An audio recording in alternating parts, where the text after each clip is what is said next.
एक दौर होता था जब फंडामेंटल एनालिसिस को मार्केट के सारे धुरंधर बहुत अच्छे से यूज़ करते थे। इवन मैं भी फंडामेंटल एनालिसिस पे ही पकड़ बनाता रहा था।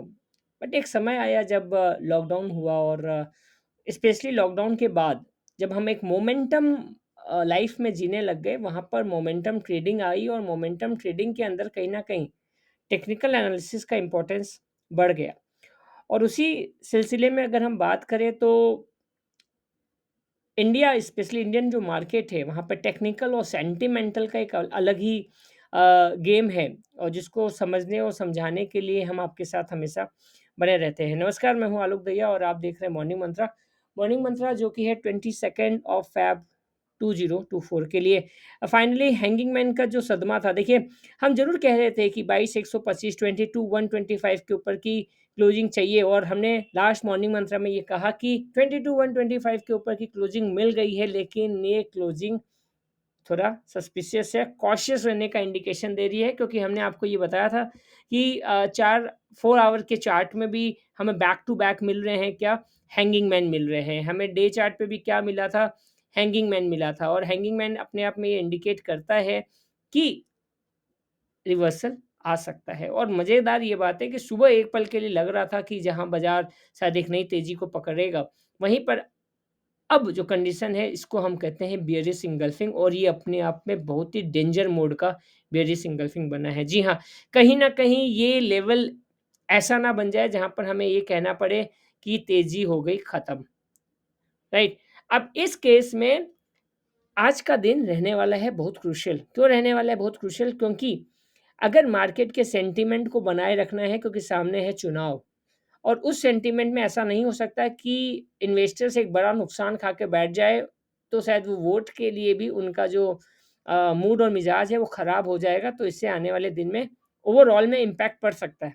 तो ऐसे कंडीशन में हो सकता है कि इतनी बड़ी गिरावट के बाद भी इसको एज़ ए हेल्दी करेक्शन हम ट्रीट करें, मार्केट ट्रीट करें, हम मतलब मार्केट ट्रीट करें और आज के बाज़ार में वापस से हमें 22 125 के ऊपर की क्लोजिंग मिल जाए। देखिए, अगर 22 125 के ऊपर की क्लोजिंग मिलती है तो खतरा टल गया, बहुत इंपॉर्टेंट दिन रहने वाला है। और अगर 22 125 के ऊपर की क्लोजिंग नहीं मिली, तो आप समझिए अमूमन फ्राइडे और वेट करना पड़ेगा और अगर फ्राइडे तक भी ये माहौल सही नहीं बनता है, तो लिख के रख लीजिए, तेज़ी एक बार के लिए पॉज़ होने वाली है। ऐसा चार्ट फिलहाल ऐज़ ऑफ नाउ कहता है।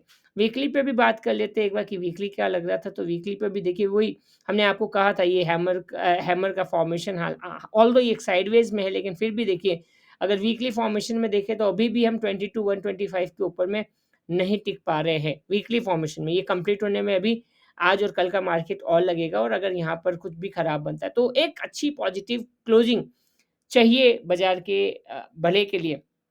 रहा बाकी हमने आपको ये सजेशन ज़रूर दिया था कि आपको स्टॉक स्पेसिफ़िक रहना है, अदरवाइज़ देखिए स्टॉक स्पेसिफ़िक नहीं रहने से इंडेक्स बेसिस पे पहले कल परसों के मार्केट में थोड़ा-थोड़ा स्टॉक खिसके और फिर निफ्टी ने खिसकना शुरू किया। तो ये आपके पोर्टफ़ोलियो के लिए खतरनाक हो सकता है। Last but not least bank Nifty भी अब हमने ऐड कर दिया है आपके लिए, तो बैंक निफ्टी फ़िलहाल क्या बोल रहा है, क्या बोलना चाहता है, उस पे भी बात कर लेते हैं। तो बैंक निफ्टी को डे चार्ट पर अगर हम देखें तो देखिए यहाँ पर भी 47 ये इसको इसको हम कहते हैं डार्क क्लाउड कवर। तो ये डार्क क्लाउड कवर का जो फॉर्मेशन है, ये अपने आप में थोड़ा-सा रिस्की है और यहाँ पर 47 के ऊपर यहाँ पे देखिए 46,200 एक सपोर्ट के तौर पे काम करेगा बैंक निफ्टी में और 46,200 के जब तक ऊपर है एज़ ऑफ नाउ, आप अभी भी बैंक निफ्टी में थोड़ी बहुत तेज़ी देख सकते हैं और अपने ट्रेडिंग के लिए यूज़ कर सकते हैं। Thank you, thanks a lot and have a great day. Bye bye, take care. Especially आज बहुत ज़्यादा ख़्याल रखना है आपको अपने पोर्टफ़ोलियो का और अपनी स्ट्रैटेजीज़ का। Thank you, bye bye, take care.